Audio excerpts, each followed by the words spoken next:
Please be seated.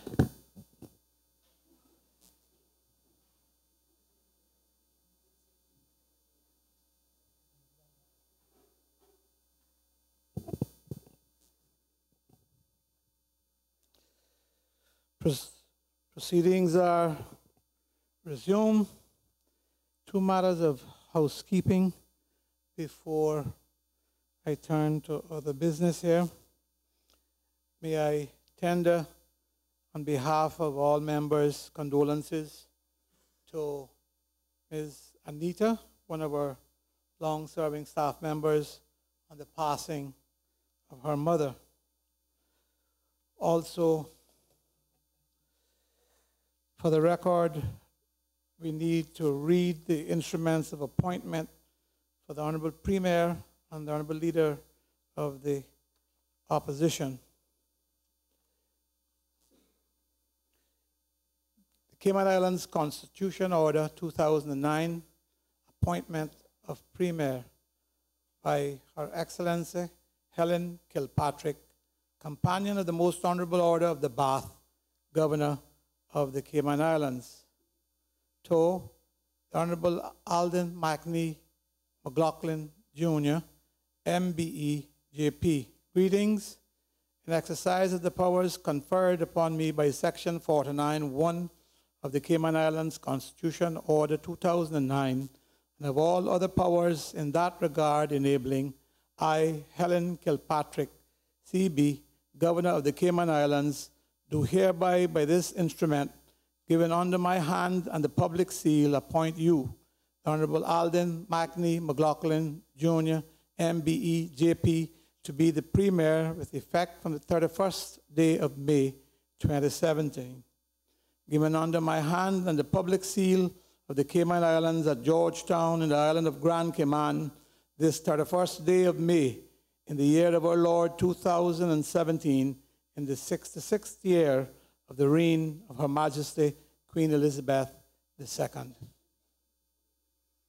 And the Cayman Islands Constitution Order 2009, appointment of Leader of the Opposition by Her Excellency Helen Kilpatrick, Companion of the Most Honorable Order of the Bath, Governor of the Cayman Islands, to the Honorable Denison Ezard Miller.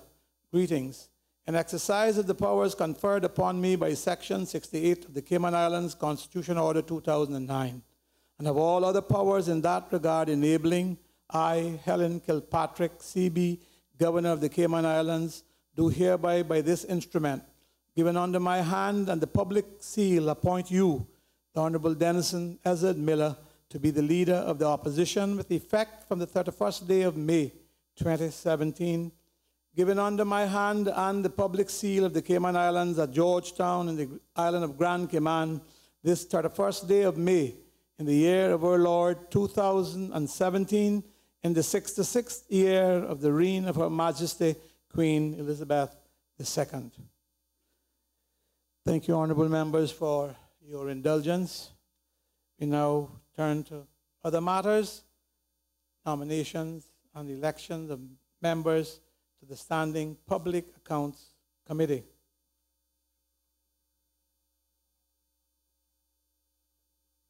I think the Honorable Premier reads the terms of reference of the Public Accounts Committee.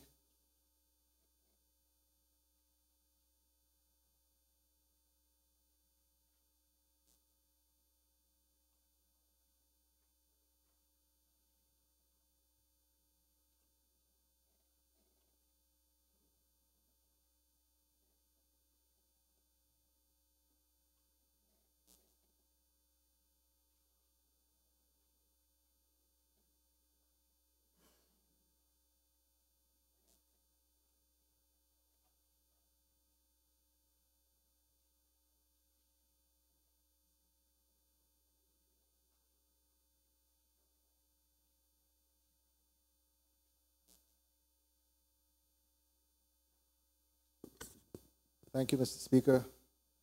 Mr. Speaker, Standing Order 77, Suborder 1.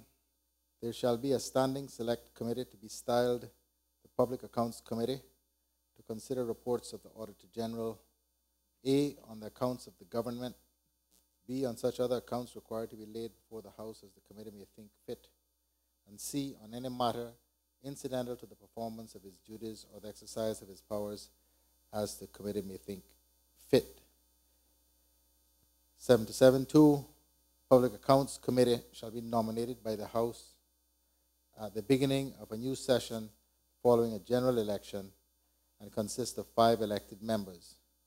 The quorum shall be 3 members, including the chairman. Thank you, Honorable Member. This is a standing committee that exists under Standing Order 77. Therefore, there is no need for a motion to establish the committee. I will now take nominations for the Standing Public Accounts Committee. As was read, the committee comprises 5 members. I recognize the Premier. Thank you, Mr.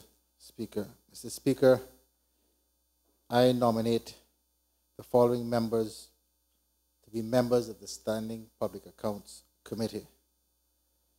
The Honorable Leader of the Opposition, Chairman, the member from Bordentown West, the member from Georgetown South, the member from Prospect, and the member from West Bay. Oh, I'm struggling.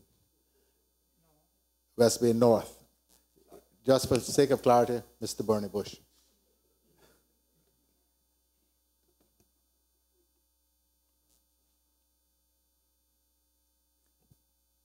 Crave your indulgence.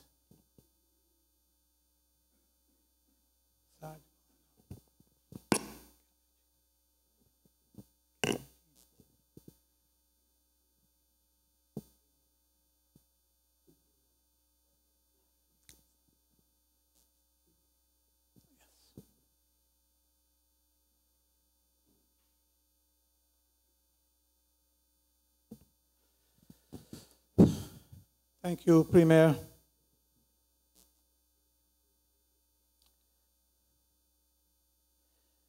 Now we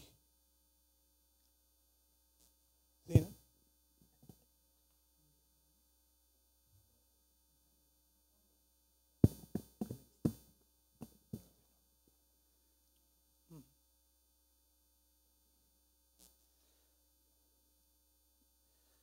There are no other nominations. And before, we should ask the Honorable Leader of the Opposition whether they accept the nomination.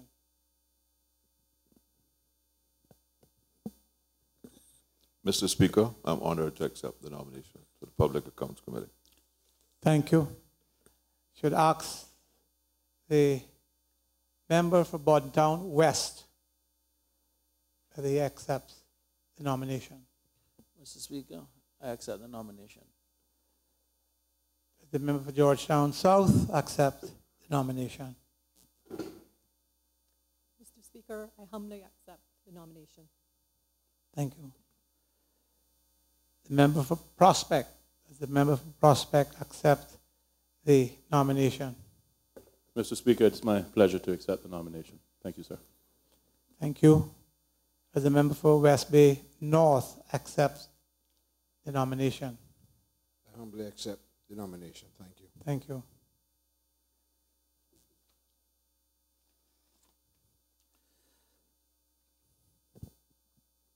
Five members have accepted the nomination.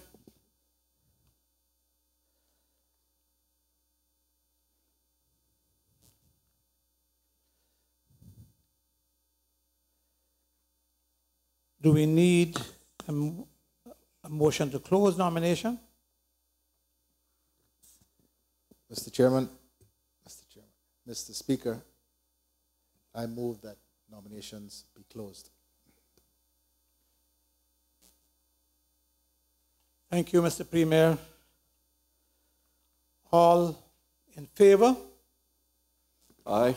Aye. Aye. Aye. Aye. Any against?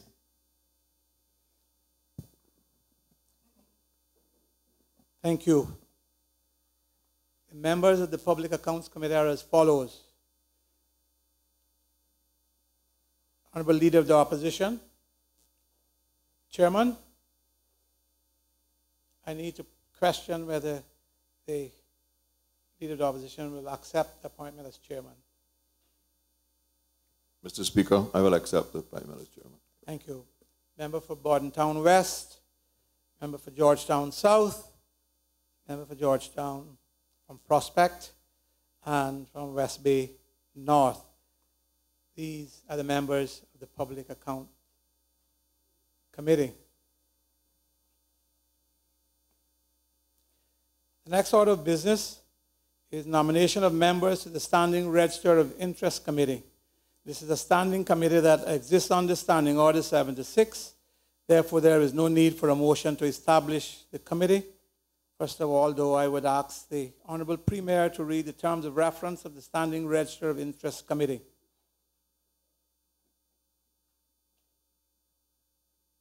Thank you, Mr. Speaker.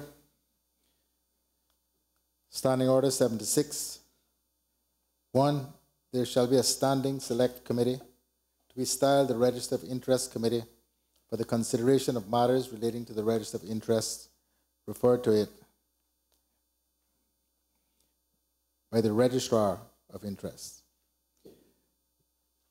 76.2. The committee shall consist of 9 members, including the chairman, all of whom shall be nominated by the House at the beginning of a new session following a general election. 76.3. The quorum of the committee shall be 5 members, including the chairman. 76.4. There shall be a registrar of interest who shall keep a register of interest in accordance with the Register of Interest Law 1996.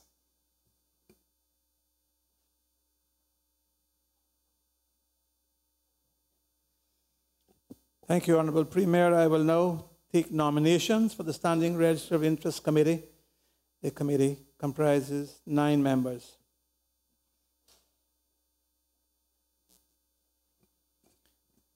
Thank you, Mr. Speaker.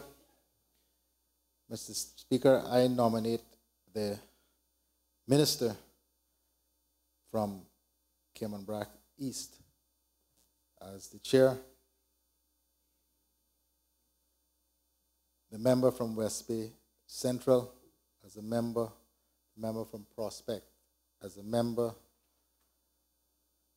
the member from Georgetown West, the member from East End, the member from Newlands, the member from Georgetown Central, the member from Georgetown South, and the member from Georgetown East.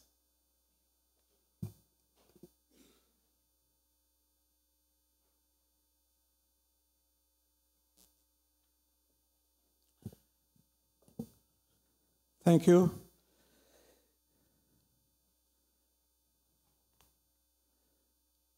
Recommendations have been made. Motion has been moved. Does the Honorable Minister Cayman East accept the nomination and accept nomination as the chair? Thank you, Mr. Speaker. I accept the nomination, and additionally, I accept the nomination as chairperson. Thank you.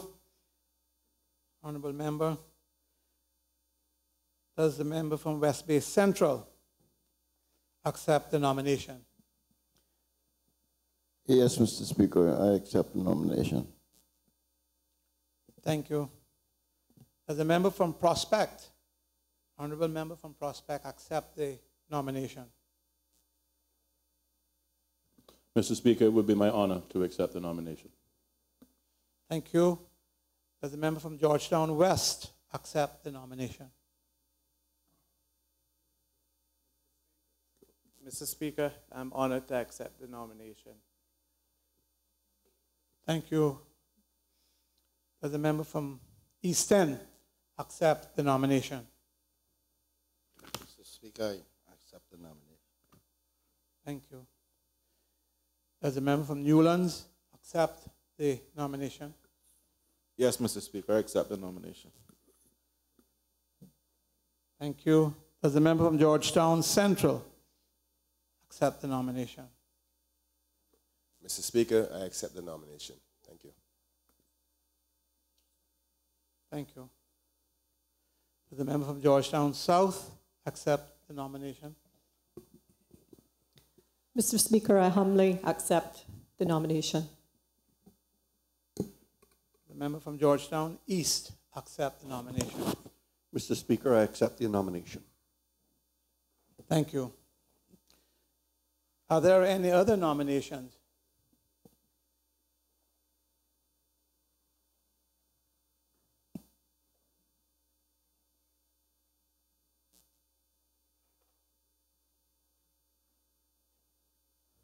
No other nominations? Can we say that nominations are closed? Mr. Speaker, I move nominations be closed. Thank you.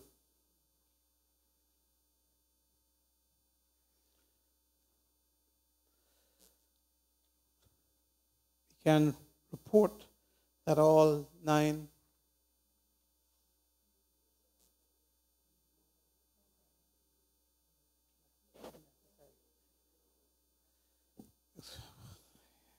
Yes. I'm getting ahead of myself.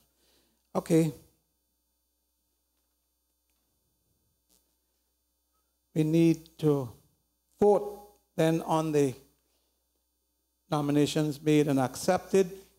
All in favor? Aye. Aye. Those against?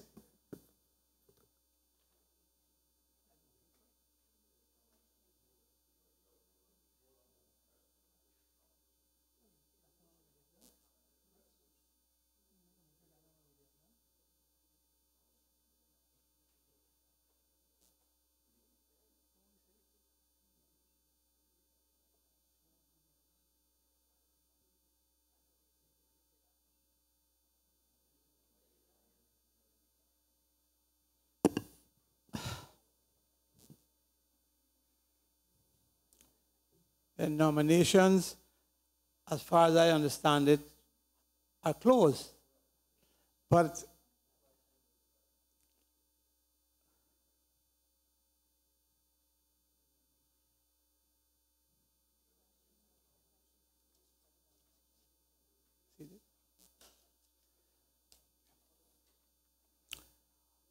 let's maybe put it plainly. All those in favor that nominations be closed, say aye. Aye. Aye.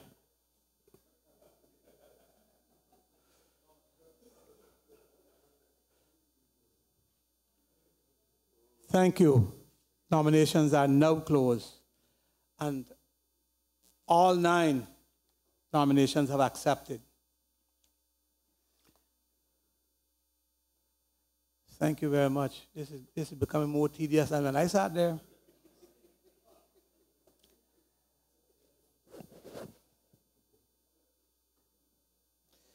We move now to the next item, government motion, number 1. Government business, motions. Government motion number 1, appointment of the Standing Business Committee, to be moved by the Deputy Governor, Honorable ex officio member responsible for the civil service.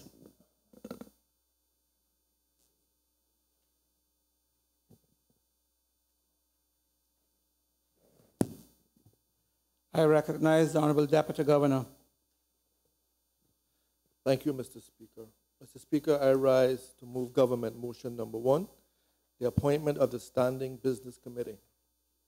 Be it resolved that in accordance with the provisions of Standing Order 79, this House appoints a Standing Business Committee charged with deciding the order of business of the House and, in particular, A, to consider the business papers of the House, B, to decide and inform the clerk the order in which private members' motions are to be debated on, C, to decide and to inform the clerk 2 clear days before a question day, the questions to be put down for reply on the order paper for that question day.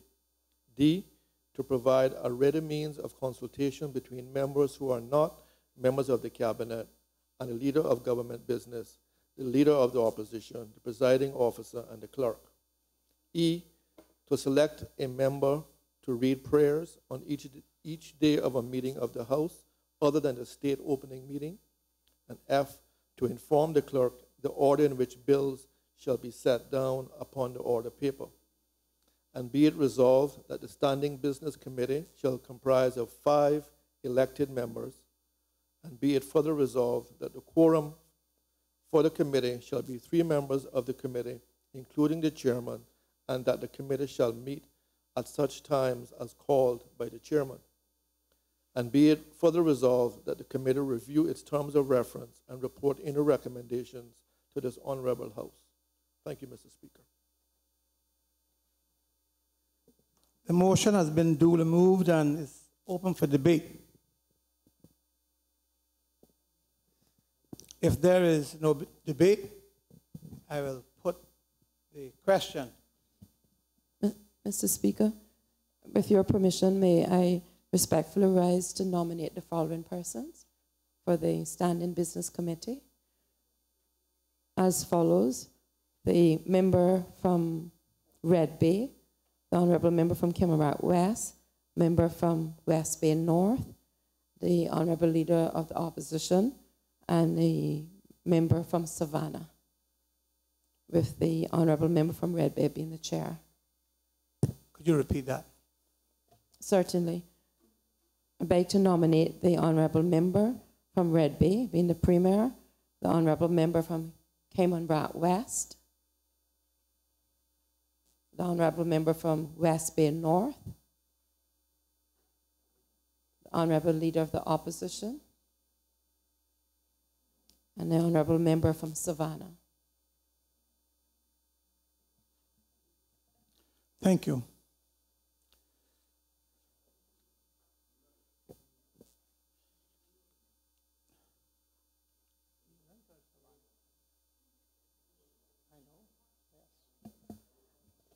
Mr. Chair, if I would beg your indulgence, the name is actually Alva Saku, and I'm made to understand that it is Newlands.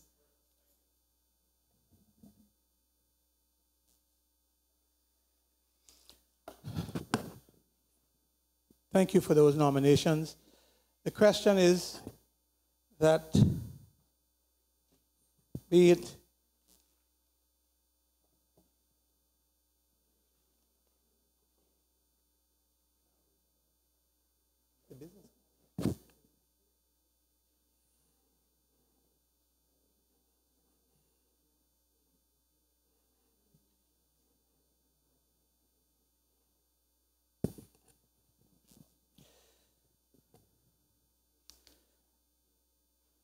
the question is, be it further resolved that the Standing Business Committee shall comprise 5 elected members, and be it further resolved that the quorum of the committee shall be 3 members of the committee, including the chairman, and that the committee shall meet at such times as called by the chairman. And be it further resolved that the committee review the terms of reference and report any recommendations to this honorable House. I shall, before putting the question, ask members to accept the nomination. The member for Red Bay, Premier, nomination accepted. Cayman West, West Bay North, the Honorable Leader of the Opposition, and a honorable member from Newlands.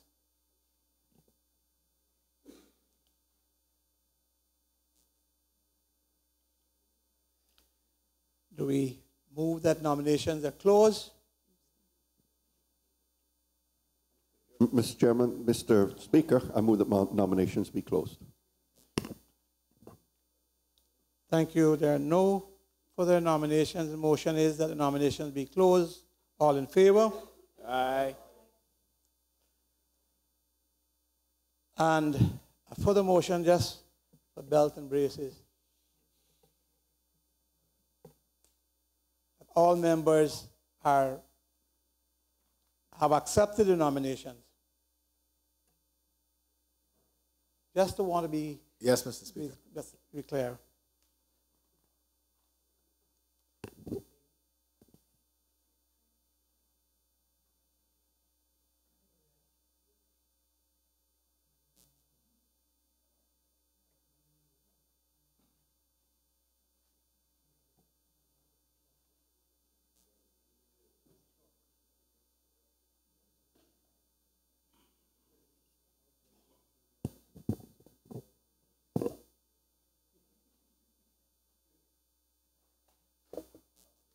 Perhaps we are getting ahead of ourselves, and I just want to make sure that all members of the business committee have accepted the nomination.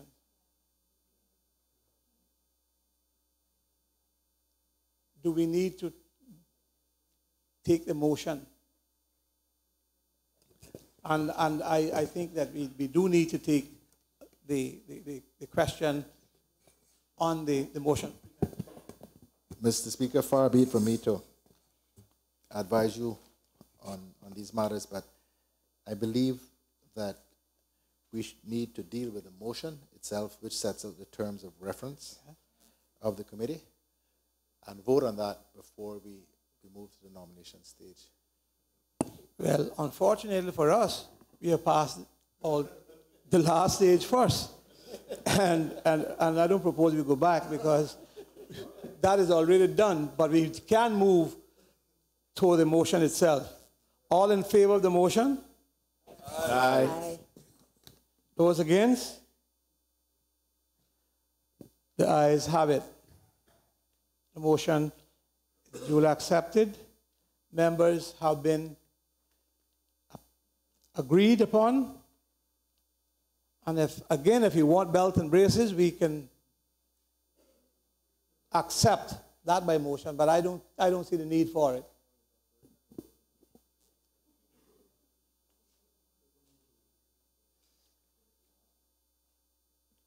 Yes. Government motion number 2, appointment of the Standing House Committee, to be moved by the Deputy Governor, the Honorable Ex Officio Member responsible for the Civil Service.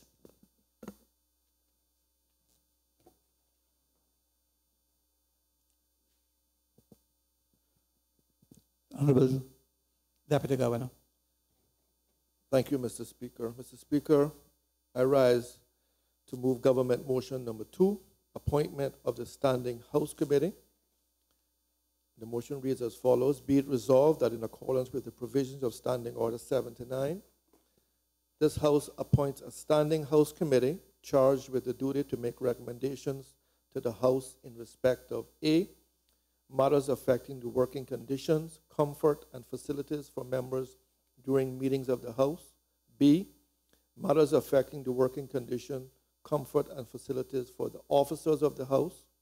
C, the operation and maintenance of the library of the House, and the provision of research facilities. D, the maintenance, upkeep, furnishing, and equipment of a legislative assembly building and its precedents. And be it further resolved that the Standing House Committee shall comprise 5 elected members, one of whom shall be elected by the members of the committee as chairman and one as deputy chairman.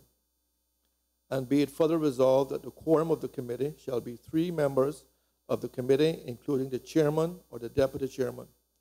And be it further resolved that the committee review its terms of reference and report any recommendations to this honorable House. I thank you, Mr. Speaker. Thank you very much. The motion has been duly moved and is open for debate. If there is no debate, I will put the question.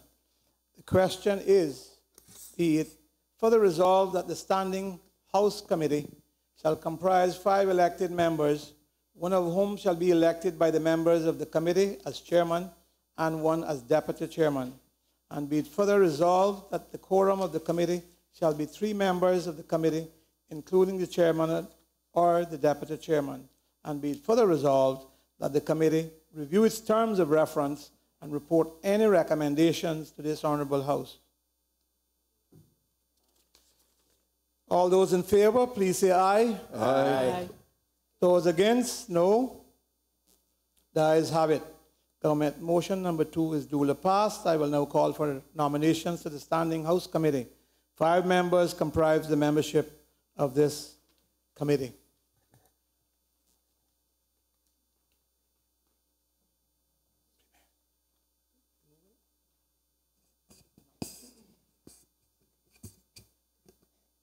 Thank you, Mr. Speaker.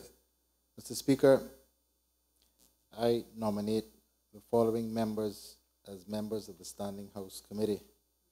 The member from Newlands as chairman, the member from Prospect, the member from Georgetown Central, the member from West Bay North, and the member from Georgetown West.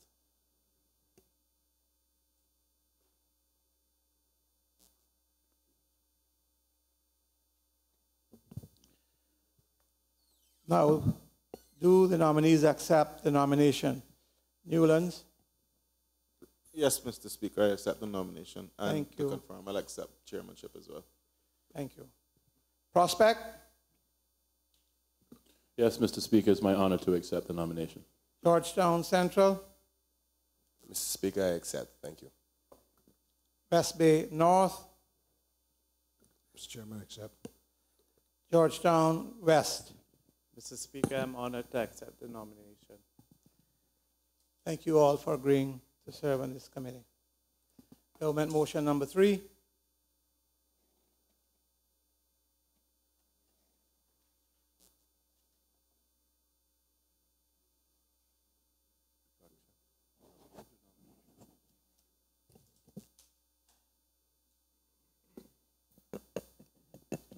Government motion number 3, appointment of the Standing Select Committee and privileges to be with the Deputy Governor, the Honorable Ex-Officio Member responsible for the civil service.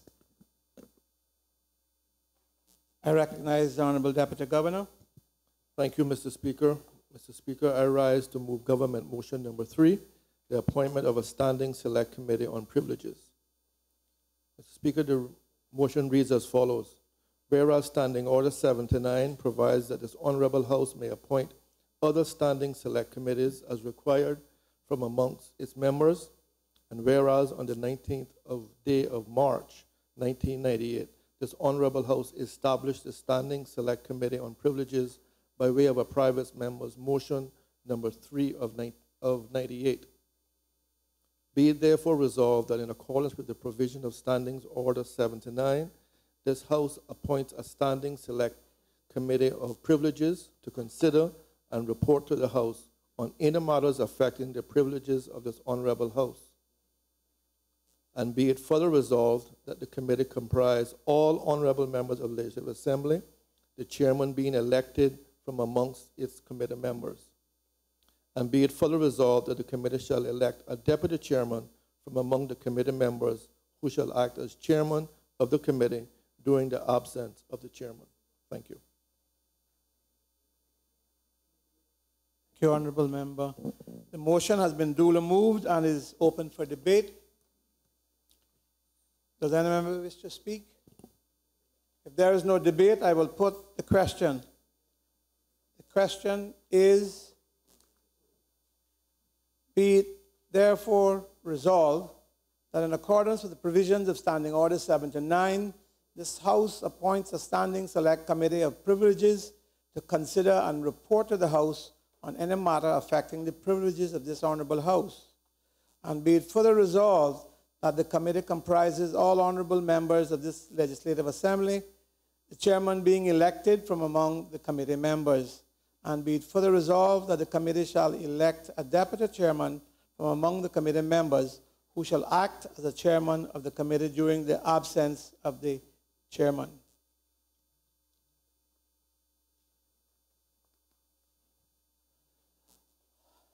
All those in favor?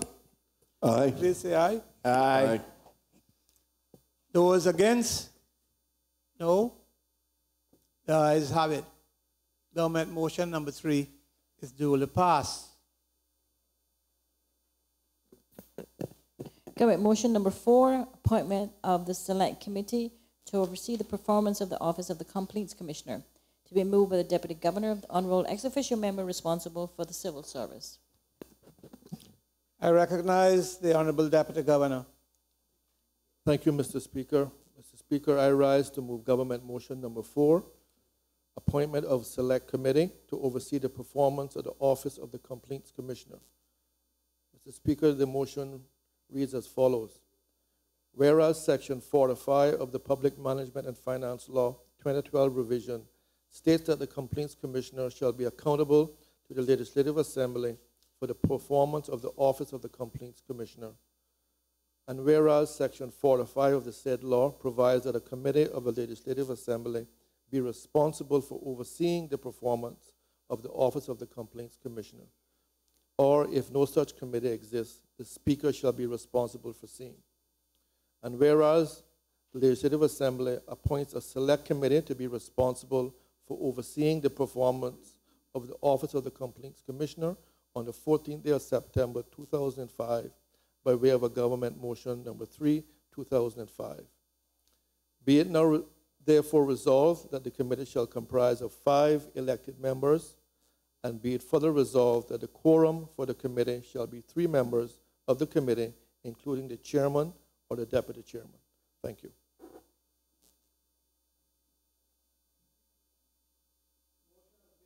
Duly moved and is open for debate. If there is no debate, I will put the question. The question is, be it now therefore resolved that the committee shall comprise 5 elected members, and be it further resolved that the quorum of the committee shall be 3 members of the committee, including the chairman or the deputy chairman. All those in favor, please say aye. Aye. Those against, say no. The ayes have it. Government motion number 4 is duly passed. I will now call for nominations of the members of the Select Committee to oversee the performance of the Office of the Complaints Commissioner.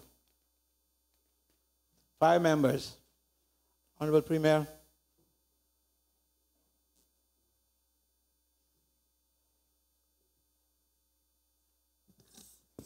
Thank you, Mr. Speaker. Mr. Speaker, I beg to nominate the following members of the Standing Select Committee to oversee the performance of the Office of the Complaints Commissioner, also known as the Financial Oversight Committee. The Minister from West Bay South as Chairman. The member from Georgetown South, the member from Georgetown West, the member from Georgetown Central, and the member from West Bay Central.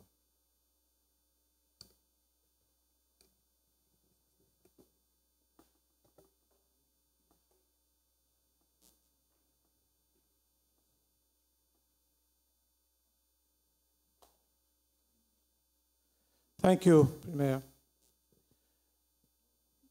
Now, do the nominees accept the nomination? West Bay South. Thank you, Mr. Speaker. I humbly accept the nomination as well as accept the nomination for chairperson. The member for Georgetown South. Thank you, Mr. Speaker. I humbly accept the nomination. The member for Georgetown West. Mr. Speaker, I humbly accept the nomination. The member for West Bay Central. Mr. Speaker, I accept the nomination.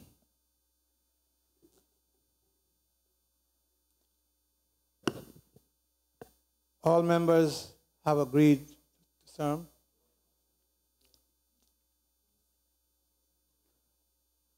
No, I did all the thing, yeah. George. So my understanding, members are West Bay South, Georgetown South, Georgetown West, Georgetown Central. Yes, we need to confirm his agreement. Mr. Speaker, I humbly accept. Thank you. Thank you. All members now have agreed. I don't think there are any other nominations. So we declare the following members to be the members of the Select Committee to oversee the performance of the Office of the Complaints Commissioner. West Bay South, Georgetown South, Georgetown West, Georgetown Central, West Bay Central.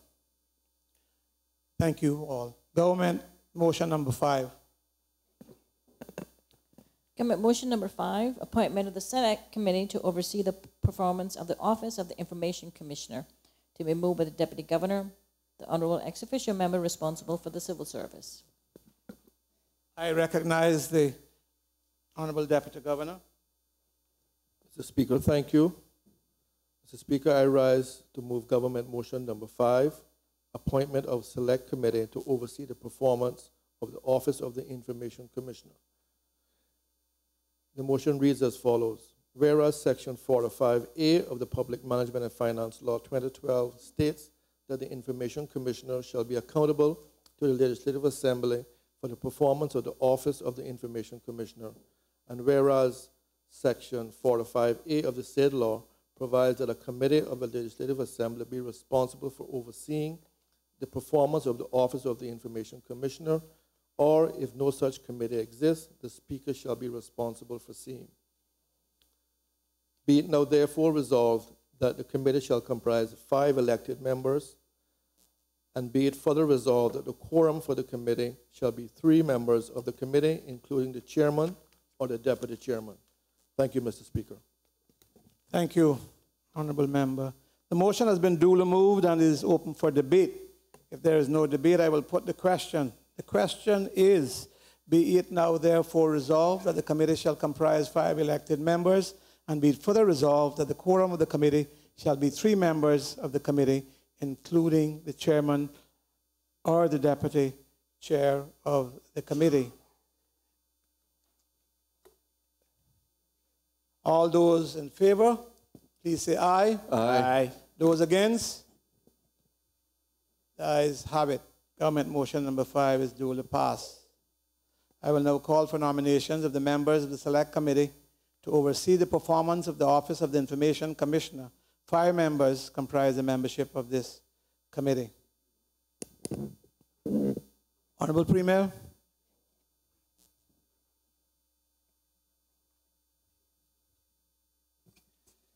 Mr. Chairman, given the proposed transition of these responsibilities based on the legislation that was passed earlier in the year, I propose that the same 5 members who have been elected to serve on the Standing Select Committee to oversee the performance of the Office of the Complaints Commissioner comprise the membership of the Select Committee to oversee the performance of the Office of the Information Commissioner. Thank you. Those 5 members are West Bay South, Georgetown South, Georgetown West, Georgetown Central, West Bay Central. Do the nominees accept this aspect of this motion? Thank you, Mr. Speaker. I accept the nomination as a member and also as chair of this Select Committee. Thank you, Mr. Speaker. I accept this nomination. Thank you.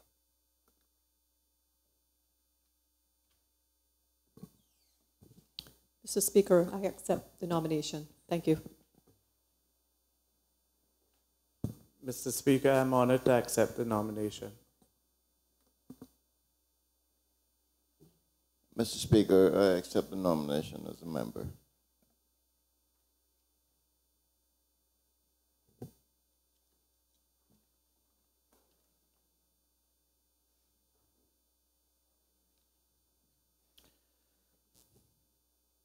Being no further nominations, I declare the following members to be the members of the Select Committee to oversee the performance of the Office of the Complaints Commissioner. Clark, just want to read them back in. South, West Bay South, Georgetown South, Georgetown West, Georgetown Central, West Bay Central. Don't worry, we'll soon get used to all these various names that you all have cut us up into. Thank you all for agreeing to serve.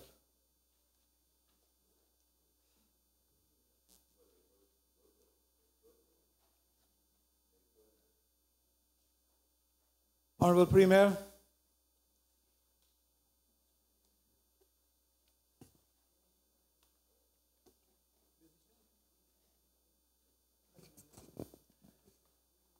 Mr. Speaker, I rise to move the adjournment of this Honorable House. Sine die. But, Mr. Speaker, I should just like to say to all honorable members, particularly those who have been elected for the first time and sworn in today, that the custom is that on the adjournment, members who wish to make a speech or a maiden speech in particular are able to make a brief address to the House. Those of us who have been here for longer periods perhaps can pass and forego this opportunity. thank you, Mr. Premier. Honorable members, there are 18 of you. If you go to 10 minutes, you got 3 hours in this House. I ask you to be, as the Premier has said, to be judicious with your time and hours. Honorable Leader of the Opposition. Thank you, Mr. Speaker. Mr. Speaker, I come to this role as Leader of the Opposition with humility, honor, pride, and gratitude to my Lord and Savior for his many blessings, and with trust that he is always available for guidance and grace. I thank my colleagues on this side of the House for their trust in asking me to lead this group of intelligent, articulate, knowledgeable mix of youthful enthusiasm and experienced men. To them, I commit to leadership by example with a consultative and consensus-based decision-making process. Mr. Speaker, I congratulate you on your elevation to the august position of Speaker in this Legislative Assembly. I believe we can and will work well together. Mr. Premier, I also congratulate you on your history-making achievement in being elected to your second term as Premier. I pledge to work with you and all members to ensure we can deliver a good government of which all Caymanians can be justly proud. A government that will provide the services Caymanians need and empower them to participating to their full potential in the Cayman economy. We will not always agree on what is best for Cayman and Caymanians, but I pledge to carry out my duty with due respect to every colleague in this honorable House. And when we do disagree, our opposition will be respectful and constructive, guided by the yardstick of what is best for Cayman and Caymanians. Our opposition will not be a tail to wag, but a strong rudder to keep the good shape Cayman on the straight path to restore Caymanian participation and control of the economic and political forces. There are many lessons coming out of this election and the aftermath of the vote on May the 24th. All 19 of us should recognize that Caymanians are demanding something different. I am not so young that I cannot remember the days when Caymanians owned everything. It is time to recommit, to reaffirm, and to restore or Christian values, ethics, and morals that delivered the Cayman economic miracle.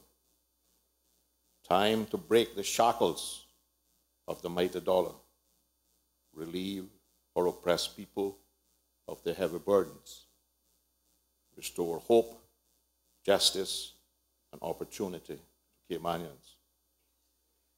Let us all commit here today, not only the members who have been privileged to serve, but all Caymanians, to doing the right things for the right reasons at the right time. Let me thank my Lord and Savior for his many blessings, and may we remain ever conscious of his always available guidance and grace. I would not be here today without the love and support of many people. I want to thank the voters of Northside for electing me to a third consecutive term. To them, I shall remain true to my mantra of participative democracy, always allowing them the opportunity to contribute and be a part of all decisions made on their behalf. I must thank my dear and beautiful wife for her love and unwavering support, and also my parents and siblings. They have been and shall remain my solid foundation. The last several weeks have been tough, but with the grace of God, we have endured. Let me also thank my committee for their hard work, especially my primary school teacher, Cynthia Whitaker, the mayor of Northside, Mr. Tomlinson, we call her Bonnie, Miss Sharon Hurlston, who walked Frank Sound settlements with me. They all worked extremely hard. I thank them all from the bottom of my heart. Thank you, Mr. Speaker. Thank you, Honorable Member. The Honorable Minister from Borden Town East. Thank you, Mr. Speaker.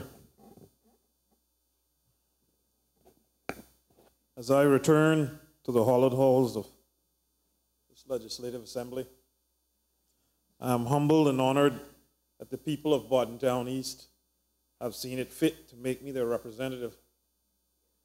Let me congratulate the 19 successful candidates and encourage the 42 others to continue to work to build up our community. I can only remember, Mr. Speaker, that on election day, when members and agents of the opposition, 2 other opposition members, were in my kitchen eating turtle stew. When I looked at it, I said, what democracy? I want to say to the election supervisor that turtle meat will never be seen as treating, but only as deal breaker and unity. Let me first acknowledge Almighty God, without whose blessings I would not be here. To my wife, Tiffany, you are my rock, and have been there for me every step. My mom, Carol Peddle Stevens, and my entire family, you have been my anchor and have molded and shaped me to get to this point. My children, and one of my many reasons to do this, Zachary, Tahiti, Dior, Tanaya, and Tessara. My committee, where do I start? My committee is the most incredible group of people. You have worked tirelessly throughout this campaign. Without you, this journey could not have been possible. I owe you a debt of gratitude which I could never repay. You met, strategized, canvassed, went door to door, advocated, organized meetings. The list could go on and on. The countless nights that you sacrificed away from your families leave me humbled, as it shows how much you believe in me, and I will never let you down. This is our victory. I will not call names, as you know that will get me in trouble, but you know who you are. Mr. Speaker, the campaign was a hard-fought battle, as I went up against a progressive minister, a CDP candidate, and a fellow independent.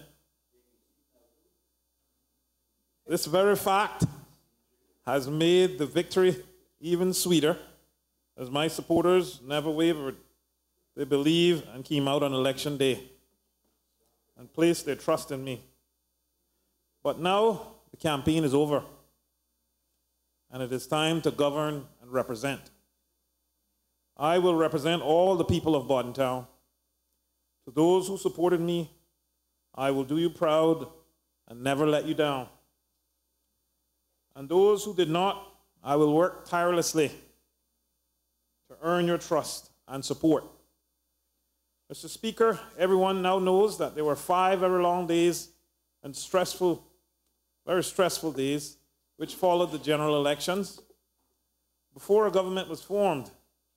During those days, there were numerous talks, meetings, phone calls, negotiations, and yes, even horse trading. There are many who said that these days were uncertainty, but in my mind, they have proven that we have a strong and stable democracy in which we as Caymanians are able to manage our affairs and produce a unified government. This last week has renewed my faith in democracy.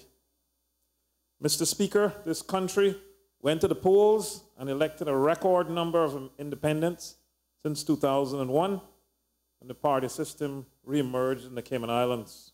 No matter what happens, from today onward, this ought to be a clear indication to the 19 of us who were blessed to be elected that the voting public has become dissatisfied with the system we have given them, and it is up to us to listen and change the way we do things to reflect the wishes of the people in our islands. To my fellow independents, I want to say thank you as we negotiated and tried to produce an administration which reflected the wishes of the people. But God had other plans, and here we are today. Mr. Speaker, on Monday, as it started to emerge that we would have a progressive and CDP coalition, and the government would be progressive-led, I reserved myself to be the best representative I could be to the people of Bordentown East and the wider Cayman Islands. I decided within my heart that I would do whatever it took to deliver a strong and stable government of the Cayman Islands. I must say I was stunned by the public announcement by the Premier-elect offering me a seat in the progressive-led cabinet.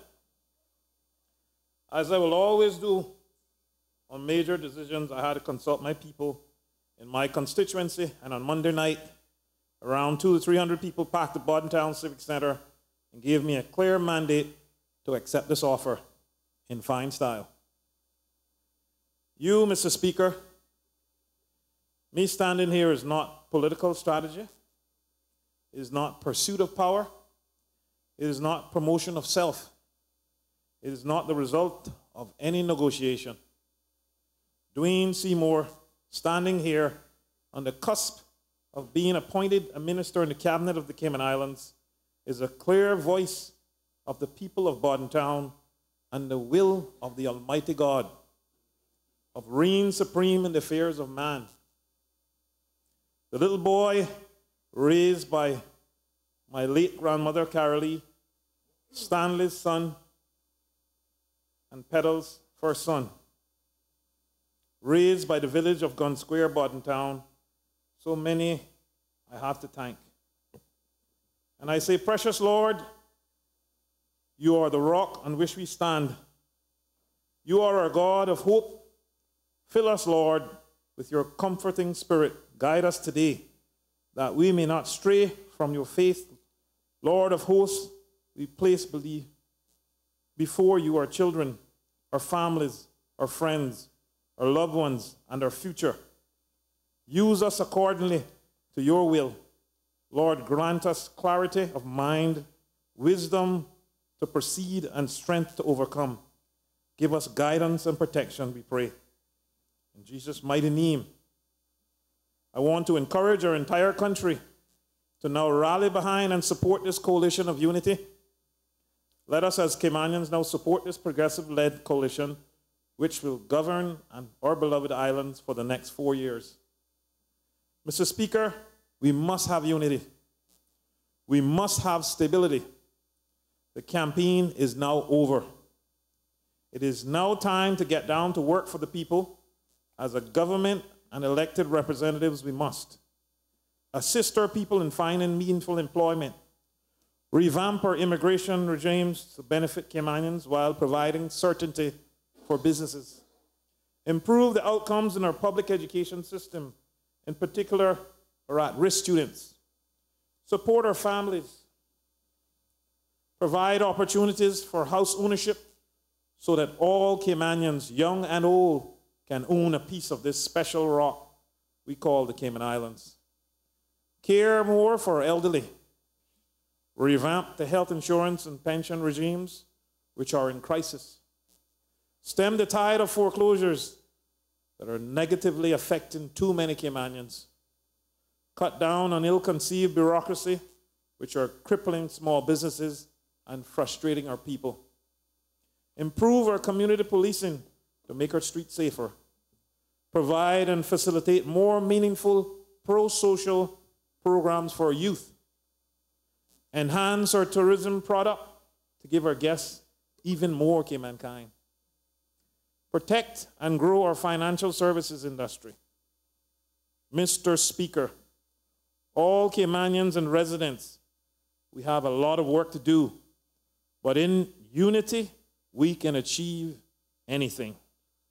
I thank you, Mr. Speaker, and God bless these Cayman Islands, and in particular, Bordentown East. I thank you. Thank you, Honorable Minister. Member from Prospect. Thank you, Mr. Speaker. I was reminded early in this now career in politics that's just beginning, first by the member from East End, and then thereafter by the Honorable Premier, that I'm no longer in the talk show business. Therefore, I'm encouraged to talk less and listen more, and I hope to demonstrate that this afternoon. I shall be brief. Mr. Speaker, I first give thanks and praise to Almighty God for getting me here and for watching over not only me, but also the other 18 members over the next 4 years. I humbly and gratefully accept this election by the people of Prospect, and I pledge myself to be a true and faithful servant to them. I acknowledge and thank those who got me here, not in any particular order, but certainly starting with my better half, Tina Ringrose, my son, Alexander Harris, my mother, Ruby Niece Harris, and my father of blessed memory, Austin Bossy Harris, my brother, Robert Harris, my campaign manager and committee chair, Mr. Kerry Lawrence, and his faithful and dedicated team. I give special mention to my friend, Mr. Bo Miller, who, despite his illness, still found time to guide and give me wise counsel. Finally, I would like to thank both the PPM and the CDP for allowing me a place within this government of national unity. I pledge to work hard and diligently apply myself, complain little, and learn everything I can in service to the people of the Cayman Islands in general and the people and constituents of Prospect in particular. Thank you, Mr. Speaker.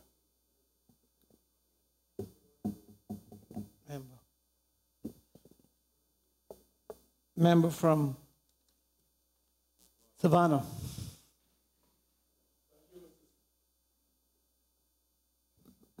Thank you, Mr. Speaker. Just would like to, first of all, offer congratulations to you in this auspicious house that you've taken over as Speaker. First of all, I would like to thank my Heavenly Father for once again allowing me to come here for the 7th consecutive term. I want to thank my wife and family, the people of Savannah, the committee, very, very small committee that walked for me, and the confidence that the people have had in me. And as many will know, I was sent back here mainly despite desiring to retire by the Christian community to continue to defend Cayman's Christian heritage. In expanding on that briefly, Madam Speaker, Mr. Speaker, the Christian heritage and culture and the preservation of sanctity of marriage as allowed in the Marriage Law 2010 and Section 14 of the Constitution, as was approved by a motion that led and was unanimously accepted by the last legislature. Mr. Speaker, this may not be the place, but I must set my parameters from early. I have great concern of people like Mr. Raznovich in his attempt to incite residents to go out against our Constitution and Marriage Law 2010. And I cannot understand, and maybe someone will explain to me when the House so desires, how a person who is here as a dependent can interfere in the functions of these islands. Once again, I'll ask the Honorable Premier for the replacement of the chair of the Human Rights Commission, Mr. James Austin Smith, if he's still there. It is beyond my comprehension, Mr. Speaker, how a person who is a confessed atheist can objectively deal with matters in a predominantly Christian nation. Another topic that I touched on in the campaign was the early bringing of the return of the Legal Practitioners Bill, whichever minister is responsible for that, that it comes back in the proper perspective that will be beneficial to our young Caymanians. Just I'd like to leave these couple of verses with this honorable House. 1 Peter 2:13-17. Make the master proud of you by being good citizens. Respect the authorities, whatever their level. They are God's emissaries for keeping order. It is God's will that by doing good, you might cure the ignorance of the fools who think you're a danger to society.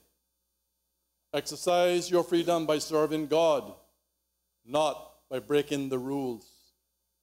Treat everyone you meet with dignity. Love your spiritual family. Revere God. Respect the government. And I would also like to say ditto to my colleague, the new minister from Bordentown East, in the remarks that he put forward to furthering the benefit of Cayman to our Caymanian people. May God bless us all. Honour the member from East End.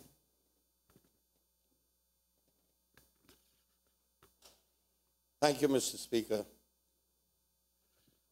Mr. Speaker, today I took the oath of office for the 5th time to serve the people of East End in the capacity of representative in this honorable House. Before proceeding to my remarks, I would like to thank God Almighty for his blessings upon me over these many years. I next want to thank the people of East End for returning me to this august body to represent them for the 5th time. I am humbled by the trust they have once again bestowed in me.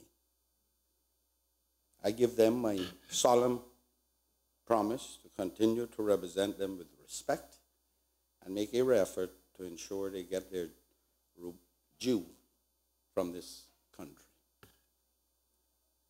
I would also like to thank my family for their support over the many years of my public service. Only those who serve in these capacities know the sacrifices that families make in support. Mr. Speaker, I would also like to thank my running mates, the independents, for their support during the campaign process, and congratulate those who were successful at the polls. For those who were unsuccessful, I urge them to continue their quest for the honor of representing the people of their constituencies. Last but by no means least, I wish through this medium to extend my sincere appreciation to my committee for its unwavering and continued support. This election, Mr. Speaker, was a historic one. For the very first time, our election process was conducted by way of the democratically universal method of one person, one vote. If that was not enough, we also placed candidates' pictures on the ballot for the first time also. Contrary to the naysayers, our election seems to have gone without major hiccups. The voters returned 9 independents, 7 PPM, and 3 CDP. It is my understanding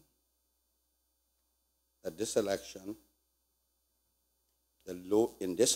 the lowest percentage of spoiled ballots ever were recorded.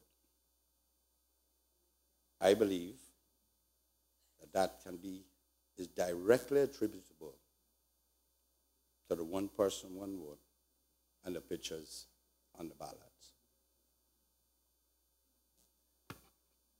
Despite claims of no major hiccups, Mr. Speaker, on election day, there is more to be done to ensure other areas relating to voter and candidature enfranchisement are streamlined. We have been talking of amendments for too long. It is now time to remove much of the outdated qualification for elected membership from our Constitution and election law. Long overdue is the need to have our election management removed from the responsibility of the governor also. I am yet to receive the observer's report, but according to the newspaper reports, they seem to have identified areas of weakness that many of us have been advocating for change for a very long time. My hope is that this government in its second term will move with haste to have these addressed. The earlier, the better. Another area that requires immediate attention, which has been identified by the latest set of observers, is that of election finance reform.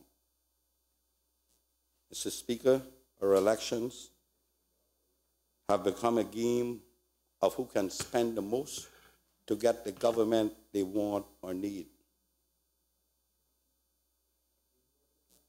This election, and by extension, post-election, in my opinion, was the worst. It was so bad that it was bordering on becoming nauseating, and the people of this country should not settle for it. Special interests and what appears like the American-style super PACs were spending without regard for secrecy because they could do it.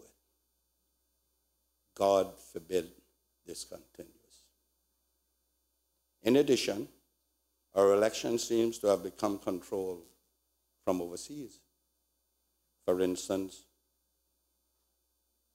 this government is now called a unity government as a nomenclature for the newfound friendship, which seems to have been styled from a document governed by the laws of Jamaica. However, the government is now formed. We need to now ease the uncertainty that our country has endured over the last week. Our people were taken on a seesaw ride from anxiety to stunned, from happy to sad. My hope is that this situation, if this situation ever arises again, that we can resolve these matters with haste. While I'm reluctant to address my involvement in detail here, I can assure the public that my side of the story will be told, as I've always done. Right now, there are other matters that I wish to address. Mr. Speaker, this election has given our people the opportunity to reflect and take stock. The lack of attention by previous governments to the basic needs of our people has drawn sharp criticism from the masses. Coupled with that lack of attention, we also see an uneasy trend of a decline in societal and moral values and a watering down of standards and principles we once held dear. Mr. Speaker, this election, more than any other one, was crucial to the future of these islands and our people, their children and grandchildren. The gap between the haves and the have-nots have widened over the last few years. Many of our people are falling or have fallen through the cracks because they do not occupy the environs of the middle class or the 1% group who are getting all the benefits from this country. If we do not correct the direction the country is going, we are going to be left with our hearts full and empty hands. The government must put its back to the wheel and work immediately to correct this worrying trend. We are in the midst of a crisis that must be corrected now. Our country is at war against a system of violence and hatred. Our economy is badly weakened for those at the bottom. That is from a consequence of greed and irresponsibility on the part of some, but also our politicians' failure to make hard choices and prepare our people for a new age. At the same time, our social services programs are unfunded and understaffed. And many of those in need, especially our elderly, are not receiving the help they so badly need to live a basic life. Homes have been lost, jobs lost or beyond Caymanians' reach, businesses shuttered, our health care is too costly, insurance costs has gone through the roof, our schools fail too many, our immigration and labor policies are in shambles, our roads infrastructure has been neglected, laws to protect Caymanians have been ignored, or when proposed changes are made, it is to benefit the few. We must immediately commit to the reviewing and changing the laws that are outdated and unconstitutional, which do nothing to enhance the lives of our people. Laws that do not float boats while drowning our people. This government must, as a matter of priority, demonstrate that they have the necessary compassion to help our people. They must shed the label of being concerned with and catering to the fat cats only. The government has to shed that, and it's now. I also implore the government in their second term to seek a new way forward based on mutual interest and mutual respect for those who have not been elected on the PPM or CDP ticket. To respect the wishes of the people's choice and unclench the fist of their election campaign. We are no longer at war. It's over. The people have spoken, and you are the government. You now have the responsibility to manage the affairs of this country. You are responsible for the distribution of the resources of this country. Do not try to punish your opponent by withholding the needs of the people submitted to the government, as has been done in the past. I hasten to remind you that the government is for the people, by all the people. Punishing your opponents only affect the people. Know that your people will judge you on what you can build, not what you can destroy. I commit to playing my role in the continued development of my country, a country that I am extremely proud of, where others come to and want to make their home.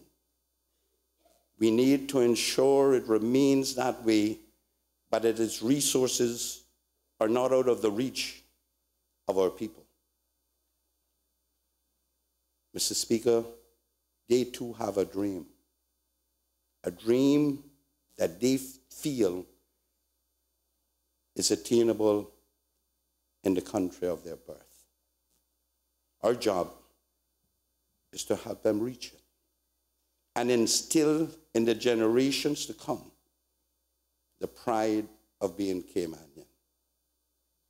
Our goal must be to renew that spirit of endurance, the values of hard work, the understanding that hard work is always rewarded. We must instill in a nation that has known the meaning of perseverance still since being inhabited. We are required now to create a new era of responsibility and lead our country in a new beginning of resolve where all boats rise and there is equality for our people. Mr. Speaker, when I entered these hallowed halls on the 15th day of November 2000, I closed with a quote from the prophet Gabriel, and it reads, "May the strength of God pilot us. May the wisdom of God instruct us. And may the way of God direct us. May internal power be our support. And may internal wisdom scatter the darkness of our ignorance." I thank you, sir. The member from Newlands. Before Premier, our adjournment.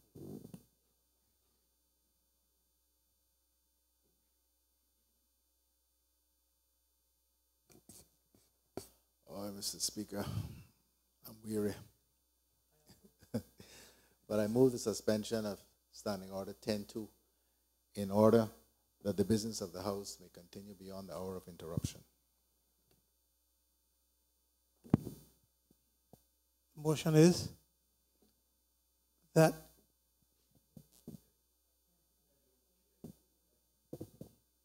that 10-2 be suspended. And I ask you all Try to be judicious so we can go home. Aye. Aye. All in favor? Aye. Aye. Those against? I know I didn't hear that. Thank you all. The member from Newlands. Thank you, Mr. Speaker, and I promise you I will be brief. I think we're all still very weary. But I really didn't want to give up the opportunity to just say a few words, as this is the first time that I've had the opportunity to speak publicly since Election Day. And I couldn't pass up the opportunity to first thank God Almighty for bringing me back to this honorable chamber for a second term. I also wanted to take the opportunity to thank my committee and the many people who work with me in Newlands to secure the election there and to become the first elected member for the constituency of Newlands. This is a historic moment for all of our constituencies, except for Northside and East End, who remain the same, but we are all the first elected members of our various single-member constituencies, and that is a moment to feel proud. I also want to thank the Supervisor of Elections for what I thought was a fair and transparent election. I didn't encounter too many issues that would have given me concern, and I really want to thank them for being so well organized and getting us through that process. And of course, I want to say special thanks to my friends and family who not only supported me in any way they could, but also put up with me. I've had many conversations with people who, offered advice, and quite a few people that I've gotten into arguments with. But it all was for the greater good, and I appreciate it all. I especially want to thank the young people, not just in Newlands, but in Savannah. I think my committee consisted of majority, and I mean a vast majority of individuals were under the age of 30. And for individuals who were relatively new to politics, not too interested in politics, they certainly took on a life of politics and got me through. So I really couldn't miss the opportunity to thank all those young people. I also want to congratulate the Honorable Premier on his second term as Premier in this Honorable House. And of course you, Mr. Speaker, for your appointment as Speaker here today. And my colleague sitting to my right and his appointment as the Leader of the Opposition. I will try to give him as much support as I can as his deputy as we move forward together as the official opposition of this legislature. Mr. Speaker, we now have what is being called a government of national unity. And it's ironic because I was actually having a discussion with a member of the member from Savannah's committee about what we thought the best possible outcome for this country would have been. And surprisingly, that is what we came up with. A government consisting of all elements of candidates who were involved in this election. So I was a bit surprised when that became the end result, because I was obviously involved in much of that horse trading and negotiation that took place the last week. And I must admit, a lot of it is still a blur. I heard one member comment on just how intense that was. And I really have to apologize to some of my constituents. I was not communicating. I was not answering the phone. But that comes with that process when you're negotiating that intensely.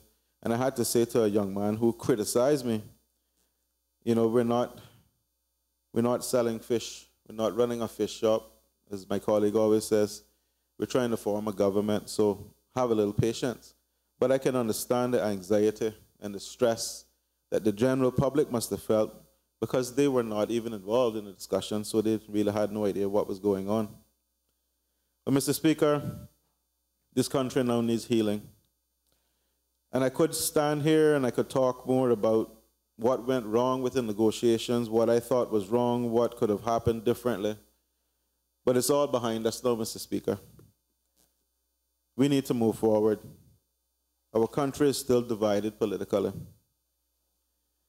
I know because I was in one of the toughest fights in this election race. And I know how divided Newlands became over this election of a single member, in one single member constituency. I can only imagine what went on in other constituencies that I wasn't paying attention to. So we do need now to focus on bringing our people back together. And so rather than stand here or go on the radio, on the talk shows, and talk about what went wrong, I'm going to ask all members, honorable members of this House, to put that behind us now, and let's move forward. We are talking about a government of unity. Well, the opposition plays a role in that as well. And I am committed to treat my role as Deputy Leader of the Opposition with the dignity and respect that it deserves. I am not interested in opposing for opposition's sake. I will continue to support the good things for this country that the government brings, and I will also ensure that the opposition puts forward good proposals for this country as well. And that is how I agree we need to move forward. We all work for what we consider to be in the best interest of this country.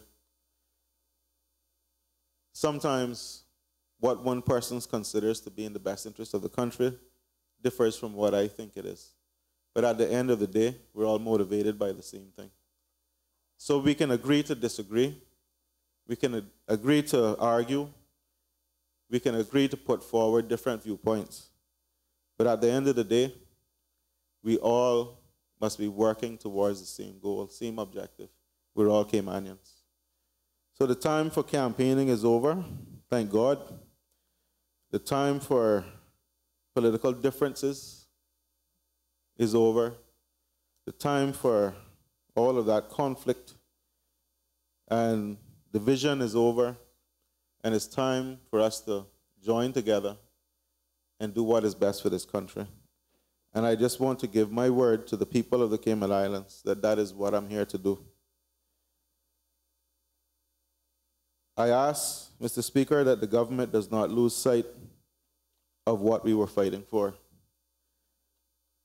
We went out and it was very confrontational, it was very emotional, but because we all believed so strongly in what we were fighting for, we still have issues with education. We still have issues with labor. Our middle class is still challenged. Our young people still face a tremendous amount of issues. I could go on and on, but it's not time for that today. I simply ask the government to do not lose sight of those issues. You all campaigned on it. I campaigned on it. Let's work together wherever possible to fix those issues, because the people of this country voted for hope.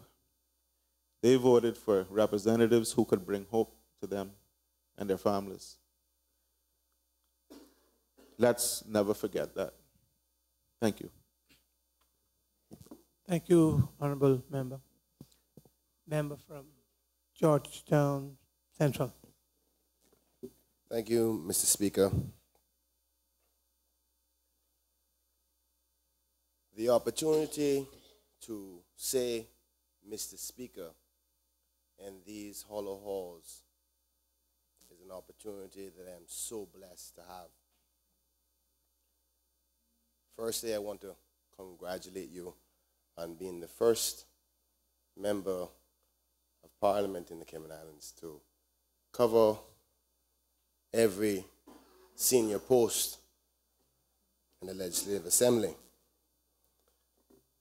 That should be congratulated to the highest of heights. I know I was told to be brief, but there's so much to be said. But thankfully, my colleagues and those who are a part of the government have covered most of it. So I'll go directly to giving public thanks to those who helped me get to this place today. The most important is I'd like to give thanks to God. After so many prayers on my knees and prayers by others who supported me, God made a way for me to be standing here today. I want to say thanks to my wife, my kids, my mother and father, and extended family for supporting me through a very difficult time. Times when I couldn't answer the phone, times when my patience was low, time when I was just not around, missing on very important memories. I want to say a special thanks to my committee members who also took time away from their families and time away from their own entertainment to support a vision that we had together for Georgetown Central, to give Georgetown Central voters and residents a voice. And it would be remiss of me not to mention two particular names. That one being first, Mr. Edlin Moore, who was by my side throughout the process when many others doubted my ability, and stayed up many, many nights discussing, strategizing, analyzing thoughts and ways to better my constituency. And secondly, Dr. Steve Thomason, who, when many didn't believe in me, did also believe in me, but not only believed in me, allowed the ability by way of finance to put me in this position. Because I was an independent candidate, I didn't have the luxury of being a part of a party that had the finance from many different fronts. So I owe a great deal to that man. So I want to say publicly thank you. But most importantly, I want to say thank you to the voters of Georgetown Central who followed me, listened to me, and eventually gave me the chance to be their voice. 52% of the people in Georgetown Central decided that Kenneth Vernon Bryan should be their voice for the next 4 years. And as amazing as that sounded, a few nights ago when I was elected, I must remember that there was 48% of those people who didn't think I was supposed to be the person standing here today. So I know that my job and my responsibilities has to be taken seriously, because I intend for that percentage to increase tremendously between now and 2021. I want to say thank you to my opponent, the Honorable Marco Archer, who is a good man. I really prayed so many nights and hoped that it wouldn't have been him. But the past is the past, and I wish him well no matter what the circumstances are. I want to say congratulations to the current administration, which is made up of the 3 CDP members, 3 independent members, 4 independent members, and 7 progressive members. The campaign is over, like has been said by many others already. Sorry, 3 independent members. The campaign is over, and like I've said throughout my campaign, my ultimate goal is to get whatever is in the best interest of the Cayman Islands, and that in particular for Georgetown Central.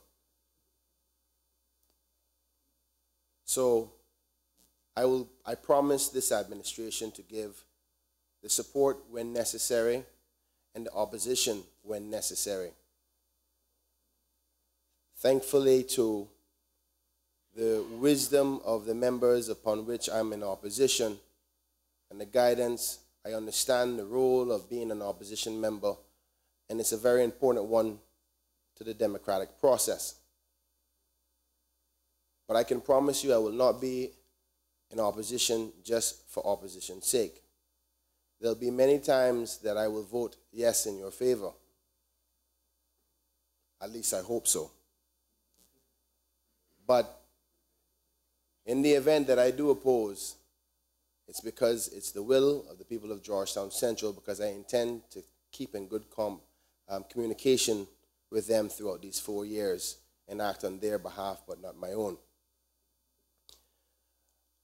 I want to say to all the young people of the Cayman Islands, myself and my colleague Alva Saku have promised to give you a voice in this legislative assembly, and that voice will never be turned down, and we will continue to fight for you no matter what. I want to say thank you to all the other candidates in this election who were unfortunately unsuccessful to the Legislative Assembly. You two played a major role in the democratic process. And if there's anything that I can do from my position to continue the success of any Caymanian who've put themselves up for office, feel free in any way to contact me.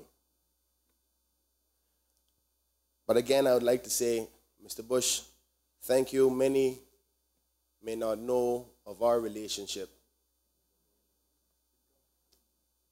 Mr. Speaker, I do apologize. In respect to our relationship, many have suggested that I was a part of the CDP party secretly. But I'm a wise person to see that where there's wisdom, never to be afraid to ask and learn. Just as much as I would ask our Honorable Premier, Mr. McLaughlin. And though the journey to get where I am today has been a mighty fight, I learned this morning that the fight was well worth it, just to get one word from somebody who means something to me. So, to the people of the Cayman Islands, I will do my endeavor best to represent you with knowledge, hopefully in due time with experience and common sense, and with heart, because that's what you sent me here to do. Mr. Speaker, thank you for the opportunity to address you and to the people of the Cayman Islands. Thank you, Honorable Member. Member from Bontown West. Thank you, Mr. Speaker. First and foremost, all praises to God. His son, the carpenter from Galilee, taught us in Matthew 6:33, seek ye first the kingdom of God and his righteousness, and those things shall be added unto you. I have to say a special thank you to my family, and in particular my wife, who held the family together and gave me the peace of mind to campaign. I have to say a special thank you to my mother, who went door to door with me and pushed me even when I was tired. I also have to say a special thank you to my big sister Caroline, who flew in from the UK a total of 3 times in 6 weeks to help me campaign. There were times when it was late and we were tired, and she would always say, just one more house. Mr. Speaker, I also want to say a big thank you to the voters in my home district of Bontown West that trusted me with their votes to make their lives better. Many of them lifted me up in prayers, invited me into their homes, and made me feel welcome. Of the votes that I received, one is also very special to me. as I had a constituent that lost her husband and in her time of grief went out to vote. When I went to visit her house during the campaign, she wasn't home, but I met the husband instead and was shocked at his untimely passing. I asked his house and everyone to remember the family of the late Albert Seymour in their prayers. Mr. Speaker, I also want my constituents in Bontown West to know that despite my unconventional campaign, where I only had one meeting, no TV ads, no radio ads, no donations, that they should not be troubled by where I chose to sit in this honorable house. As you can see, there were no games played here from this side of the house, and we want all and sundry to know that I intend to, and I want everyone to know that we intend to represent the people of Bontown West with class. Not just Bontown East have class, my friend. We have class in Bontown West too. So, with class, professionalism, and integrity. I told my family that I would never ever embarrass them, and I passed that commitment on to my constituent also. I would also like to thank on record Mr. Wayne Panton and Mr. Osborne Bodden for their service to the Bontown community. They spent 4 years here, and despite the results at the poll, I think at the end of the day, once you have put service into this country, it is something that we should always be thankful and recognize whenever we can. I must also say a special thank you to Mr. Gilbert McLean, one of my opponents. He has served this country well, and I am really sorry I had to go up against him. I haven't been a supporter of him in the past, but he's a good man, and I really hope that not just myself, but others inside here can reach out to him and draw on his counsel. Mr. Speaker, my wife insisted I put this part in, so I have to apologize to you for my frankness during our discussions. I didn't realize until I saw it on Facebook that it bothered you, and I want you to know it was nothing personal. I consider you a friend. You're a great friend of the family, and I would like to make sure our relationship continues in that regard and congratulate you on your post. Mr. Premier, I also want to thank you for what it is that you have done and how you have gone about and pulled this country together. I can give the government bench my support and commitment that I will not just oppose for opposing sake, because at the end of the day, every single one of us were elected here to make people's lives better, and any assistance I can offer, technical or otherwise, please feel free to call on me. I give you my commitment for that.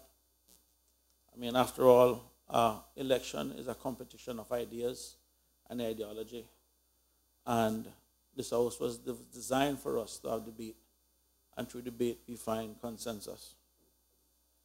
Mr. Speaker, there's an old political story, you probably have heard of it yourself because you've been around a long time, where Napoleon was once asked to explain the absence of great statesmen in France, to which Napoleon replied, in order to obtain power, one has to show pettiness, and in order to exercise power, one has to show greatness.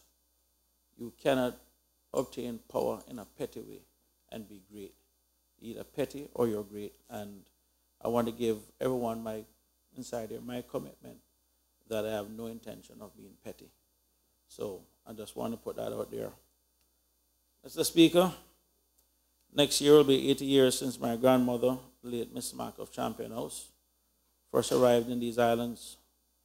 She raised 10 children, one of whom, George McCarthy, is no stranger to this honorable house, having served this country as both financial secretary and chief secretary. And I was really pleased to see him here this morning. As I believe that I'm probably the first second-generation Caymanian to serve in this house. And despite my last name not being traditional, or my accent not being traditional, I just want everyone to know that this is my home. I have nowhere else to go, nor would I wish to be anywhere else. If there's one thing that my travels and all my overseas education have made me appreciate, is my home more than anything. And having seen what has happened in other countries, I am determined to make sure it does not happen here. So I just want to get that out there also. My home district of Bontown West, like many other places on the island, there are thousands of second-generation Caymanians and newer Caymanians. I believe that my election to this honorable house is a step forward in this country, that despite whence we came, we're all now Caymanians. I've heard it said many times that Chris won because of the Jamaican vote. No, Mr. Speaker. Chris won because of the Caymanian vote. The only people that are allowed to vote in our elections are Caymanians. And if we are truly to move our islands forward, everyone in this house must accept that whether your family came here 200 years ago, 80 years ago, or 20 years ago, we're all Caymanians. I challenge the government to work together, not just to create politicians for national unity, but a people of national unity. No matter what ideas or plans we have, it means nothing if the people are not united. This government can therefore count on my support to do whatever is required for the people to be united. Thus, my campaign slogan, Forward Together. Mr. Speaker, I am hoping that with God's help, that I'll live 4 more years, and as such, I'll have many opportunities to speak. I don't want to be remembered for having a long, drawn-out speech the first time I spoke in this house. So I would like to close with the following Bible verse. It is one of my mother's favorite Bible verse, and it comes from 2 Chronicles 7:14. If my people, which are called by my name, will humble themselves and pray and seek my face, turn from their wicked ways, then I will hear from heaven, forgive their sins, and heal their land. I therefore ask all the members of this honorable house to humble themselves, pray, seek God, so that our land can be healed. Thank you all. God bless you all.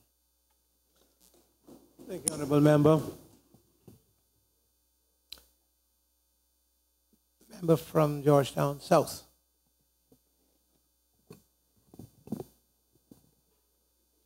Thank you, Mr. Speaker, for this opportunity. I rise in this honorable chamber for the very first time with a full and thankful heart as the member for Georgetown South. I wish from the outset to place on record my thanks to the electorate of Georgetown South for their trust in me as their representative. I shall always honor that trust. I am the first person to be elected by the voters of Georgetown South in the new single-member dispensation, and I give my assurance to them and to this honorable House that I intend to set high standards of representation. In this regard, Mr. Speaker, I will be guided by the example of my immediate predecessor, D. Kirk Tibbetts, whose representation of Georgetown as a single district is legendary. I also take this opportunity to thank him for his sage advice, his support, and his confidence in me. Georgetown South is a diverse district, Mr. Speaker. My constituents encompass the demographic spectrum, from CEOs to laborers, with a healthy middle class in between. They have one need in common, however: honest, attentive representation. I intend to provide that representation irrespective of their social or economic circumstances. This is the Progressives' way, Mr. Speaker. I have been steeped in equality and justice for too long to change now. Although I have been involved in politics from the early days of the Progressives, it was not without some trepidation that I decided to offer myself as the party's candidate for Georgetown South. It was also not lost on me that I did not enter this contest as the favorite. Perseverance, a great support team, and the confidence of the people have given me the privilege of taking my seat here today. It is an honor I intend to embrace with every fiber of my being. I know that expectations are great, and I intend to live up to the best examples of leadership and parliamentary traditions that have gone before me in these hallowed halls. I commit myself before all assembled here to observe the rulings of the chair, to respect my fellow members of this Legislative Assembly, and to work diligently on behalf of the people of Georgetown South and the Cayman Islands. In closing, I wish to join with the sentiments expressed by our Honourable Premier that as a member of the Progressives, I am proud to be a member of this new government of national unity working for the betterment of all Caymanians. I feel privileged to be in this chamber to influence legislative changes that impact positively on the lives of Caymanians. I am equally honoured to do so as a woman, certain in the knowledge that we bring a different perspective to national life. It would be remiss of me if I did not thank my campaign team who gave up their own commitments to pound the pavements with me, knocked on doors, organized small gatherings, enlisted support of their family, friends, and co-workers, and generally give me the moral support needed for such an endeavor. The backing of my political organization was also outstanding, and I thank everyone, including my fellow candidates, for their help, hard work, and inspiration. On a more personal note, I must also thank my children, grandchildren, and siblings for being so generous with their time and understanding for what promises to be an amazing new experience in my life. I look forward to healthy, respectful debate on the many matters that will require the attention of this Legislative Assembly over the next 4 years, and I thank you and the House for your indulgence. Thank you, Mr. Speaker, and may God bless these islands we call home. Thank you, Honourable Member. Member from Georgetown West.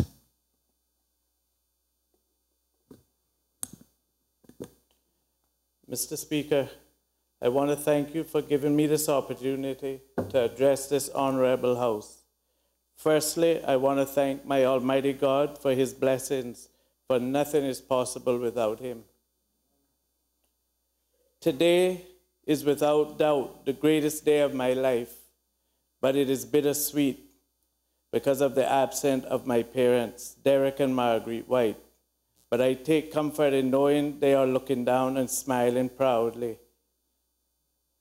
I just want to acknowledge my daughter, Delisa, who spent all day with me. And even though she has not said it, I think she must be proud of me.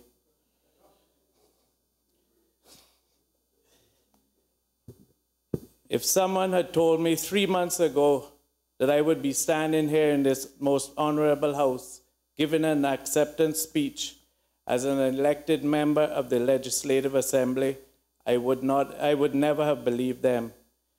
To be chosen as an elected member of this Assembly by the voters in the constituency of Georgetown West is the greatest honor I can imagine. The last 8 weeks have involved very hard work, but the many friends who put themselves on the line for our country through me made the work so much easier. I am truly grateful to the constituents of my district for placing their trust in me, especially those who put in at least as much work as I did. I would also like to thank all my family and my progressive family, from the Honorable Premier Alden McLaughlin right down, who had confidence in me and who supported my efforts and put in a lot of work during my campaign. I truly appreciate it. I would like to say a special thank you to 3 former elected members of government. Mr. Norman Borden, the first person I ever voted for. Mr. Linford Pearson, who I supported from the beginning of his political career. And the Honorable D. Kurt Tibbetts, who I have supported since 1988 and who has been my mentor since 2001. But especially who has guided Barbara and I during this election campaign. Mr. Speaker, I am very aware that by choosing me, the voters have placed a great responsibility on me. one which I take very seriously. I will always remember that you have put your trust in me by electing me, and I will always act in a manner which makes you proud to call me your representative. One of the first tasks I will address will be the formation of a district council representing Georgetown West, giving me the ability to work with my constituents to address all the issues of our district. This will give everyone an opportunity to have their say in important issues facing our district. Together, we will work to make Georgetown West better for everyone. Mr. Speaker, I thank you again for allowing me this opportunity to speak in this honorable House, to address the people of Cayman for the first time as an elected member. I look forward to working with everyone in this House, and I make a special plea that all in this House put our hands together and work for the betterment of our beloved Cayman Islands. Thank you. Thank you, Mr. Speaker. Thank you, honorable member. Any other member wishing to speak? The honorable minister, West Bay South. Thank you, Mr. Speaker.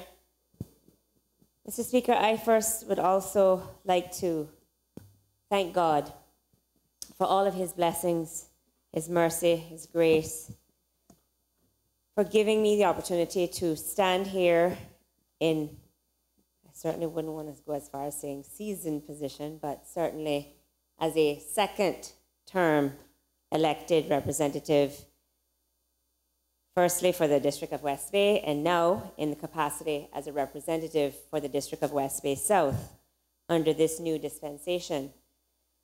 I am so eternally grateful for all the persons that participated in this first ever elections under our new electoral system. And I am eternally grateful for the resounding support shown to me by the constituents of West Bay South. And for that, I'd like to say publicly a big thank you to all those that I may not have had the opportunity to say in person thus far. Mr. Speaker, I would also like to say a big thank you to my family, who has been a tremendous support throughout all of this, and in particular, my mom, who is here and who has been here every step of the way. She is my rock. She is my campaign manager extraordinaire. And as I said on many occasions, it's a good thing she's family, because I could never afford the services that she has rendered during this particular campaign.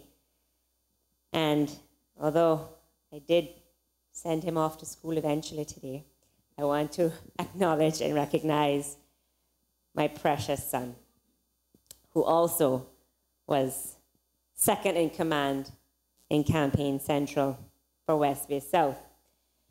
But certainly, Mr. Speaker, as many people have recognized, that it is certainly not by our own efforts that we were successful in standing here as elected representatives for our distinct electoral districts, if it were not for the very hard work and commitment and determination of our committees. And I certainly want to echo my gratitude, my heartfelt gratitude, and how humbled I am that so many people came out in the form of the committee, in the form of volunteers, in the form of supporters that took their time, energy, and effort to see to it that I was successful once again to grace these hallowed halls on behalf of the constituents of West Bay South in particular,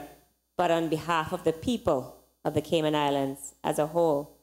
And so I want to say a big thank you, and I would not even attempt to name them by name, because for fear of leaving out anyone in particular at this stage. But you know who you are. Some of them are still here today, have been here from the morning, and will be hearing the sound of my voice when they listen or view this rebroadcast. I also want to take time to recognize a family who, as we heard from the member from Bontown West, who lost a loved one during the thick of things. Actually, I think it was 2 or 3 days before it may have been closer to a week before the elections itself. The family of the late Phyllis Rudon, who, even though they have grieved and I'm sure are still grieving, came out and showed their support and was there every step of the way at the public meetings. And up until this very day, I got a call from Mr. Errol Rudon asking and inquiring how I was doing and if everything was doing well, if I was doing okay. And so it really brought it home to me how many people are praying for us, have been praying for me, how many people believe in us, that even during their time of grief, they want to still know that the country is going to be all right and that we are going to do what we set out to do, and that is to represent the people of this country to the best of our ability. Mr. Speaker,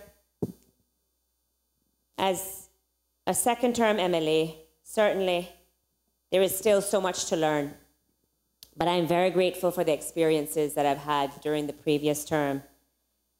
And not only as a second-term MLA, but I'm also grateful for the opportunity to serve as a second-term minister in this firmly established coalition government. Mr. Speaker, I gave a commitment to the people of West Bay in 2013 and to the country as a whole to serve the people to the best of my ability and in the best interest of the country with whomever they wanted me to work with, to serve with. I campaigned as an independent, Mr. Speaker, then. I campaigned as an independent now. And I believe, Mr. Speaker, it is important that we recognize that being an independent means that you have your own independent mind to decide where you think you are best placed to serve, given the mandate that you have been given. And certainly, Mr. Speaker, I am very grateful for the opportunity to continue to serve with the government. I will do so with the diligence, with the tenacity, with the ability to stand up and speak up whenever it's necessary for my people. And I will continue to fulfill the campaign promise of being able to represent all Caymanians, whether you're here by blood, by birth, or by status. We are one, and West Bay South in particular, Mr. Speaker, is certainly one of those constituencies that have a wide variety of Caymanians represented as a part of that constituency. It is not only, Mr. Speaker, the largest constituency by geography, it is certainly one of the largest by demography, by composition, and it is a privilege for me to have been given the honor to serve the interests of the people of West Bay South in particular, but as I said, the country as a whole. Mr. Speaker, we have an unprecedented composition in this government, in this parliament, in this legislative assembly right now. We are the first legislators that have been returned as representatives of the single-member constituencies, the 19 single-member constituencies of which we are here today. We also have an unprecedented composition of members on the government bench. We have members of the Progressives, we have members of the CDP, and we have independent members who were elected, as I said, to demonstrate their independence, to choose and make the best choice that they think which is right for the people of this country. So, Mr. Speaker, that representation of national unity should not be lost, the significance of what we have achieved thus far and what the people is expecting us to achieve. Mr. Speaker, we also have an unprecedented composition as it relates to the cabinet. This is the first time, I believe, we've had, and we will have, 2 women serving in cabinet in the history of this country. And again, I think that should not be lost on the country as a whole. We are moving forward in so many ways, and I want to just, again, acknowledge and thank the people of West Bay South for giving me the opportunity to be one of them. Mr. Speaker, in closing, I would like to say that we need to come together, not just as representatives in this symbolic way, but we need to continue to work together for the betterment of our people. We need to resist whatever temptations there may be to undermine one another. We need to be able to show the country that we really can put country first. Irrespective of how we got here, irrespective of what parties we represent or not, we are here to serve the people.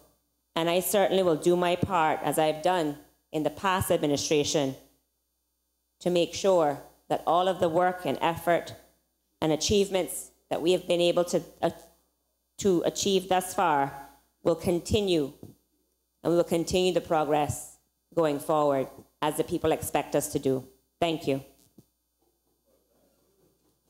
Honorable Minister, when I call you, I expect you to answer them since we won. She's my cousin. She's my cousin. Any other member want to speak? If not, member from West Bay North.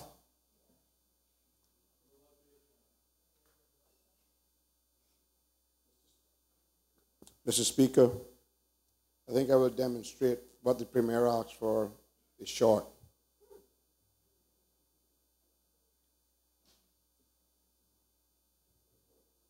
Everyone knows where I sit. I'm uncomfortable. Everyone knows it's for the better. Why I'm doing this, it has to be for my people. Mr. Speaker, I intend to be the watchman for fairness and development of our people. Mr. Speaker, I will not be a part or support of any group which turns a blind eye to allegations of impropriety against young people engaged in sporting activities or in any other endeavor. Mr. Speaker, on Thursday, I took some pictures of a classroom in West Bay Primary. I didn't go to the social media with it. And I intend, as soon as the Premier announces the cabinets, to request 2 things from my West Bay Primary School. That is that a new block be built because the present block is no good. I personally paid 2 years ago for air tests, and it showed up pretty good. Then we found out it was actually under the floor. Now we find it in the walls. Now we have vermin in the roof.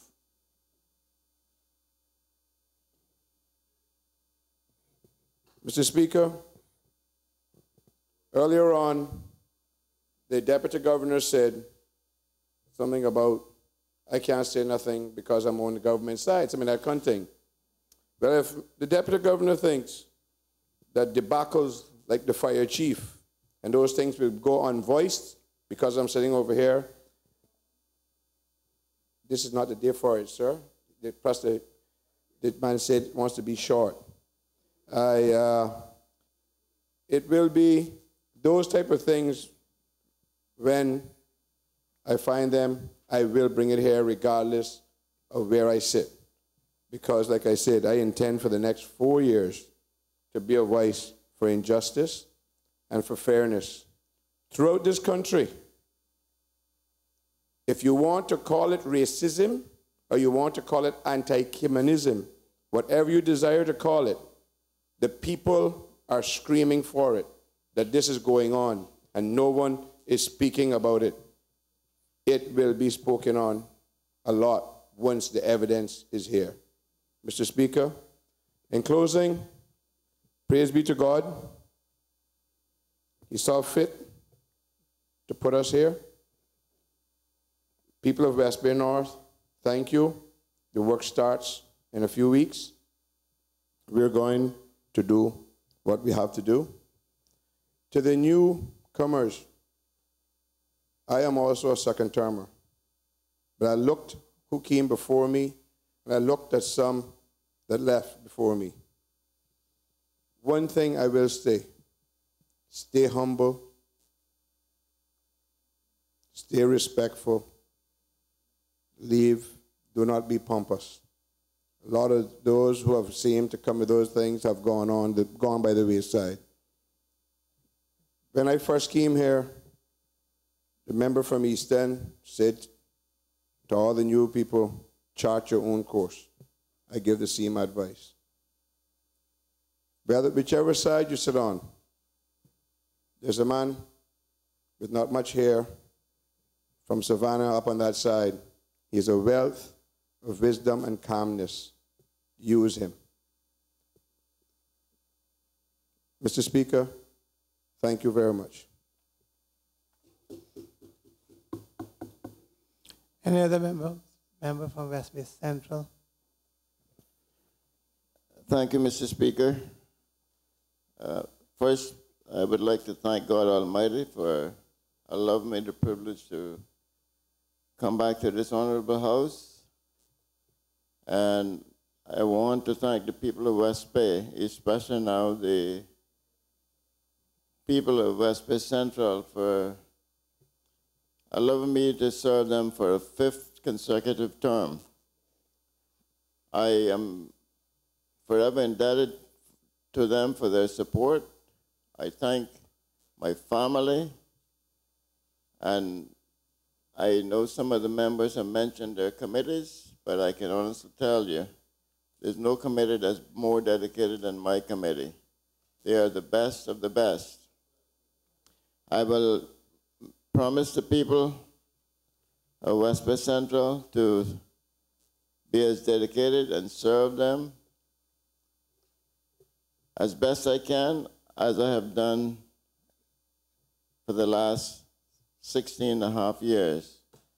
So this term should be even more interesting, since I only have less than 1,100 people to pay closer attention to. However, I represent the entire district of West Bay and the island, but especially the West Bay Central people.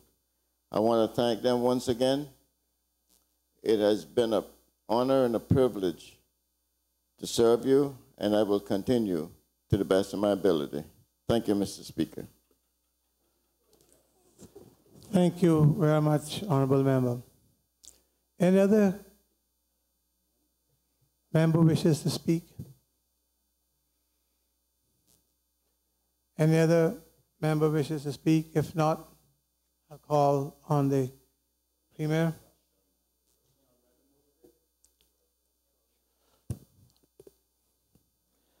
Well, I should ask though, as when I go to prayer meeting, at least years ago, they used to ask, are all hearts clear? Honorable members, allow me to thank my people for again their support of myself, the hard workers of the new constituency of West Bay West, all of them, especially Mr. Ashton E. Banks, my chairman, and his deputy, Mr. Jerry E. Banks, and others, I do want to especially thank our YCDP, our young CDP, and other young people who work so very hard in the elections.